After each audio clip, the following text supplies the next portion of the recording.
We are in the final stretch.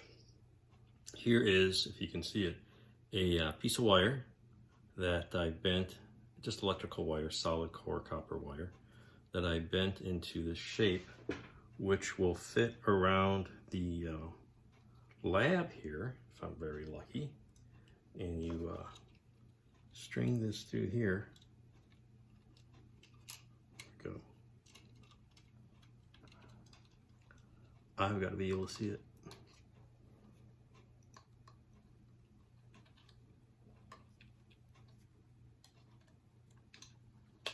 And this will wrap around and form a rim on this joint here.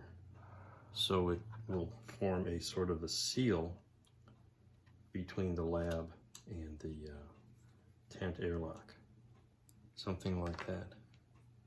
You can see that. And I'm gonna just glue that on. I did a test with a piece of wire, and on this side I used Tamiya extra thin, and it seems to hold pretty well. This side I used the Model Master liquid cement, and that seemed to work pretty well, but the Tamiya is less noticeable, so we'll use that and hope it sticks to the white film. So we're gonna seal up the tents at the lab side. The frame is connecting it to the Gemini, and the final step will be to put the thrusters on the little thruster mounts. And that's the very last thing after it's on the stand. So that's how this is going to work, with just some wire to simulate a bladder type attachment with a zipper or something. I mean, the thing was never really developed in any level of detail, so this is all speculation, but it'll look cool. We're getting down to the finish line here. I've got the, I don't know which one to call this, gasket around the edge of the tent that goes on the side that goes to the lab.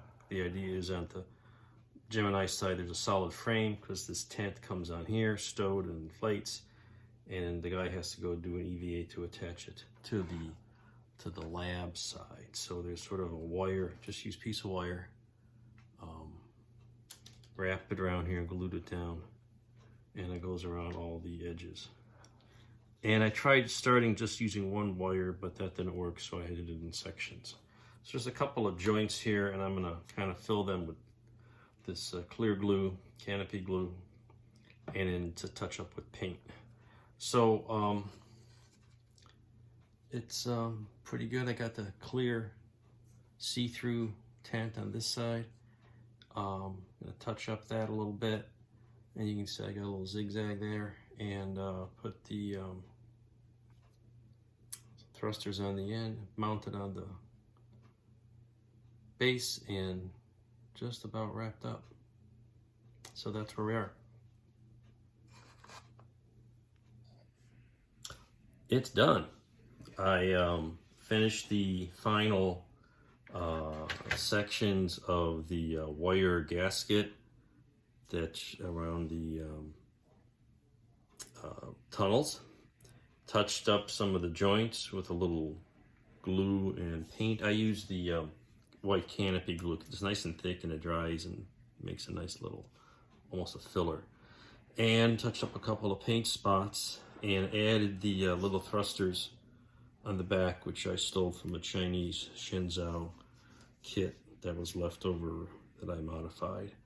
I've got a little placard for it, but I wanted to take pictures without it, so it's going to have a little mods placard on the bottom here at some point. But right now, here we go.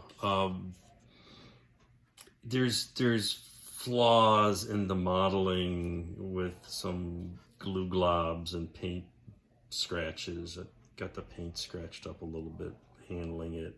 My little foam board tray, despite the tissue paper protective. The two Geminis, they're not really level with each other. There's issues with the paint, there's decal film. So I'm probably not taking this to the national convention, because I'd be hauling it around for 3.5 months. Other than just to show people, this is something weird and different. It's not really a contest thing, but I hope you enjoyed the build. Just good. I like to share the discussion on how to build something that involves some scratch building. I love these old Gemini concepts that never really got off the drawing board. Let's see if we can zoom in a little bit on our astronaut trying to get from one space capsule to the other. There he is, floating through the hatch. So always fun doing these kind of crazy things. I hope you enjoyed watching the videos. If you have any questions, just leave them in the comments or send me a note. Thank you very much, and stay tuned for more fun and exciting space modeling from Space in Miniature and your host and publisher, Mike Makowski. Thanks, and happy modeling.